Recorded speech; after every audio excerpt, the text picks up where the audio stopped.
નથી. શક્તિ તો બધાને આપી છે ને, બધાને આપી છે. આજે પહોંચી ગયા છે, પરમાત્માને પામી ગયા છે, એ માણસ જ હતા ને. એટલે એને શક્તિ નોખીને આપને વળી અલગ આપી હોય એવું તો નથી, પણ આપણે કરતા નથી.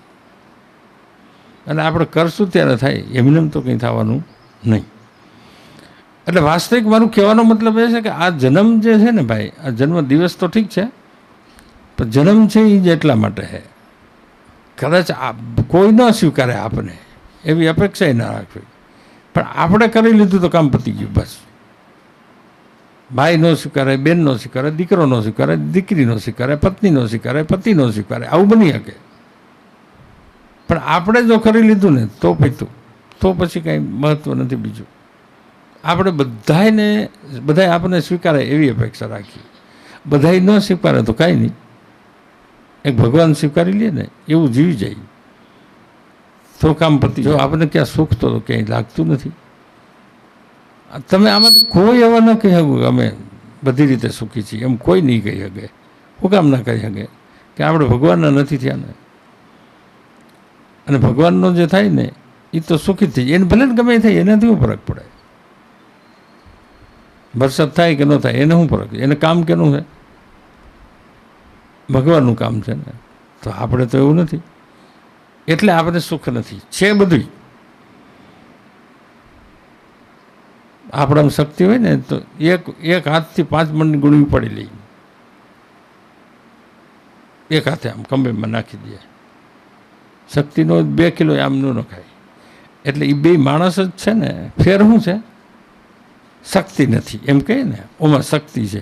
હા, તો એ શક્તિ આપણે જ પ્રાપ્ત કરવી પડે, એ ક્યાંયથી ઉપરથી ન આવે. તમે વિચાર કરો કે એક ખાલી વનસ્પતિ છે, એક ઝાડું હોય ને, એની જો એના પાન કામમાં આવે કે ના આવે, કોઈ પણ ઝાડ હોય તો એનું ફૂલ કામમાં આવે કે ના આવે, એનું ફળ કામમાં આવે કે ના આવે, એની છાલ કામમાં આવે કે ના આવે, એના મૂળ એ કામમાં આવે કે ના આવે? આવે. આપણું શું કામ આવે? આપણું એક જ કામ આવે, આપણી અંદર ભગવાને બુદ્ધિ આપીને એ પવિત્ર કરવાની છે. અને એ જો પવિત્ર કરી જાય તો એ બધાને કામ આવશે, બધાનું કામ સારું થઈ જાય. પણ બુદ્ધિ પવિત્ર કરીએ ત્યારે તો આપણે કેવા વિચાર આવે છે તો આપણને ખબર જ છે, કેવું જીવીએ છીએ એ ખબર જ છે. એટલે હું ઘણી વાર કહું કે આપણે અંદરથી ઈમાનદાર બનવાની જરૂર છે. બાયણે તો ઈમાનદારીનું સન્માન થઈ જાય, પણ વા નહીં થાય. અને અહીં કોઈ સન્માન ના કરે તો કંઈ નહીં. જો વાના આવીશું તો વાનું થઈ ગયું હોય ને તો પછી આની કંઈ જરૂર નહીં. એટલે આંતરિક ઈમાનદારી મતલબ કે આપણે શુદ્ધ બનીએ. હવે એ શુદ્ધ બનવા માટે સત્સંગ છે, અને સત્સંગ દ્વારા આપણને સમજાય, પછી આપણે એમ જીવીએ એનાથી થાય. તમારે ખાલી એક કપડાં ભાઈ 3 દીના મેલા હોય ને તો એક રાત પલાળી રાખવા પડે, તો કરોડો જન્મ વયા ગયા છે. કેવું હોય છે? એટલે કાંઈક તો કરવું પડે. એટલે એવું કરવાથી બધું થાય, એમને એમ તો કંઈ થવાનું નથી. એટલે જન્મ સુધારવો. પછી આમાંથી જો કૂતરા મીંદડામાં વયા ગયા ને તો ભજન તો નહીં થાય ને. આમાં વારે શું લાગે જતા? એટલે થોડીક બીક તો રાખવી કે આપણું શું થાય. આપણે બાયણે બીક રાખીએ, આપણે કેમ જીવવું.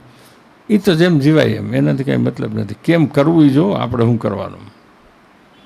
ગમે એ કરતા આવીશું, જવાનું થાય તો બેઠા બેઠા વહી જાય ને, વાર શું લાગે.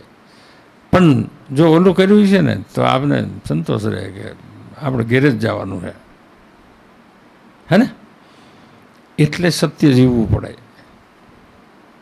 મારું તો માર્કિંગ છે આ બધા પ્રશ્નો આવતા હોય એના અનુસંધાનમાં. સંબંધો સિવાય ક્યાંય વાત નથી. એમાં જિંદગી બરબાદ થઈ જાય. જો તમે હિસાબ કરો કે આખી જિંદગીમાં આપણે જેટલું કમાણા, આ ઘણી બોલો છું પણ પાછું આના હિસાબમાં આવે છે. આખી જિંદગીમાં તમે જેટલા પૈસા ભેગા કર્યા હોય એટલા, જેટલા મકાન હોય એટલા, જેટલો પરિવાર હોય એટલો, જેટલી ગાડી હોય એટલી, એ બધું ભેગું કરી અને જે આપણે શરીર છૂટે ને તે એટલું કહેજો કે આ બધું દીધું, એક 5 મિનિટ જોઈએ છે, આપશે? બધું બધા પૈસા, પરિવાર, મિલકત બધું આપણે એને ભગવાનને કહી દઈએ કે આ બધું જમા કરી દો અને 5 મિનિટ આપો તો તમારું ભજન કરી લો. થાય નહીં ને? પણ આપણે એ જ નથી કરવું. એટલે એ રાયડું પાડવાની નથી, ભજનની વાત કરું એવું નથી કહેતો, એ આંતરિક ભજનની વાત કરું છું, જીવના ઉદ્ધાર માટેની. પણ છતાંય આપણે શેમાં બંધાયેલા છીએ? જો કોકે દીધું હોય તોય દેવું હોય તો તમને દાખલો પડે, ન ગમે. મેં તમને એક પેન આપી ખાલી ઉદાહરણ તરીકે, ઓલા ભાઈને જોઈ છે, ગમે એ બાનું કરીને તમે દેહો નહીં એને, તમને ગમે છે ને એટલે તમારી છે. તો આ વાત તો સમજવી રહી ને આપણે. તમને આપી છે ને, કોઈ આપી છે ને, પણ એ અઘરું તો પડે. એ કે તું માથું માગી નહીં પડે, એ તો નહીં દો એમ કહીએ ને આપણે. એટલે ત્યાં આપણી ભૂલ થાય છે. એટલે એને મોહ કીધો હે. મેં તમારી પાસે કંઈ લીધું નથી, પ્રેમથી તમને આપીશ. તો તમે પ્રેમની આડ લઈ અને બીજાને નહીં આપો.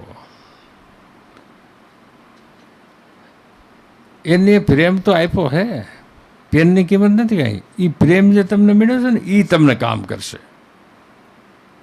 તો આપણે એ કે એ તો મારે જોઈશે, બીજું કે હે ને. એટલે પ્રેમને સમજતા નથી ભાઈ આપણે. આ બધું કહીએ છીએ એ તો બીજું જ કંઈક થાય છે. અને તમે અનુભવ કરતા જુઓ ને, જેને જેને ત્યાં જેમ કર્યું છે એમાંથી શું મળ્યું છે માર સિવાય, હે ને. પણ છતાંય આપણે મજા આવે. આ તો બધું જોઈએ ને, એક ભગવાન ના જોઈએ. ભગવાનથી બધું થાય છે એ આપણને ખબર નથી પડતી. એટલે બોલીએ છીએ પણ ખબર નથી એ કે બધું ભગવાનની કૃપાથી થાય એવું આપણે માનીએ છીએ. એટલે માનીએ છીએ એટલે કે બોલીએ છીએ, પણ એવું લાગતું તો નથી. ભગવાનની કૃપાથી થતું હોય તો આપણને પછી પાછું કરી જ દે ને. ભગવાનની કૃપા જ છે તો આપણે શું બીવું એમાં. એટલે જ્યાં સુધી હૃદય સ્વીકારશે નહીં ને ત્યાં સુધી આપણને શાંતિ તો નહીં થાય. કારણ કે આ વિષય છે વાર્તાનો નથી. શાસ્ત્ર બધા છે આજકાલના થોડા છે વાલા. શાસ્ત્ર વાંચવાથી થોડું થઈ જાય કંઈ. વાંચવાથી પછી જેટલું સમજાઈ જાય એટલું પાછું કરવું પડે, એમ રહેવું પડે, એમ જીવવું પડે. તો એ વાંચવું આપણને કામ લાગે ને. આપણે ન કોકની કંકોત્રી આવે તો બધી યાદ જ હોય ને. આ તારીખે દાંડિયા રાસ છે, આ તારીખે માંડવું અને શું કે ઘણું બધું હોય, એમાં બધું યાદ જ હોય. જો ને પછી એમ જ વર્તીએ આપણે. એટલે આમાં તો એવું ના થાય ને. એમાં તો લખ્યું હોય. એટલે જ્યાં સુધી આપણો ભાવ નહીં પ્રગટ થાય. એટલે સત્સંગથી મોટું કાંઈ છે નહીં. શાસ્ત્રો બતાવે છે, સંતો એવું કહે છે, અનુભવ જેણે કર્યો છે ને એ એવું કહે સત્સંગથી મોટું કાંઈ નથી.